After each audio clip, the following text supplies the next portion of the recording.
Hello guys, welcome back my channel of Sree Kutties. കുറേ നാളത്തെ ഇടവേളയ്ക്ക് ശേഷമാണ് ഞാനിപ്പോൾ വീഡിയോ ഇടുന്നത്. കണ്ടോ, ഈ ഇമേജ് പോലെ തന്നെ എൻ്റെ വീട് ഈ ബഡ്ജറ്റ് ഫ്രണ്ട്ലി ആയിട്ട് ഒന്ന് ഡെക്കോർ ചെയ്യണമെന്നുണ്ടായിരുന്നു. ഞാൻ ചെയ്തുകൊണ്ടിരിക്കുകയാണ്. ബട്ട് എനിക്ക് തൃപ്തി ആവുന്നില്ല.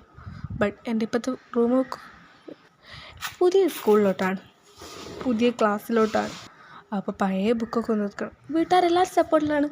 അപ്പോൾ അതൊക്കെ ഒരു പെട്ടിയിലാക്കി അതങ്ങ് കട്ടിലടിയിലോട്ട് ഒറ്റ തള്ളു. കട്ടിലടി വൃത്തിയിട്ട് ആവൂലേ, അതൊക്കെ പോക്കും. എനിക്ക് മേശയുണ്ട് സ്വന്തമായിട്ട് രണ്ടെണ്ണം. ബട്ട് പഠിക്കുമ്പോൾ ഞാൻ മേശ ഉപയോഗിക്കാറില്ല. കാരണം നിലത്ത് വെച്ചാണ് എനിക്ക് പഠിക്കുക. അങ്ങനെ പഠിച്ച് എത്രക്കാരാണ് മഹാന്മാരായത് നോക്കൂ. അവസാനം ഞാനിത് വൃത്തിയാക്കി. പക്ഷെ ഇനിയും കുറച്ച് കലാവിരുദ്ധകൾ അതിൽ വേണമെന്നുണ്ട്. എന്തു ചെയ്യാം, പല താല്പര്യങ്ങളല്ലേ. എന്തിനോട്? ഈ പുസ്തകങ്ങളോട്. അതുകൊണ്ട് പുസ്തകങ്ങളെല്ലാം ഞാൻ ഒതുക്കി വെച്ചു. ഇനി അടുത്ത വീഡിയോയിൽ എൻ്റെ വീട് മുഴുവൻ വൃത്തിയാക്കുന്നത് കാണിച്ചു തരാം. പിന്നെ ക്രാഫ്റ്റിനോടൊക്കെ ചെറിയ മൈൻഡുള്ള ആളായതുകൊണ്ട് ക്രാഫ്റ്റ് വീഡിയോസ് ആയിരിക്കും. Please subscribe me.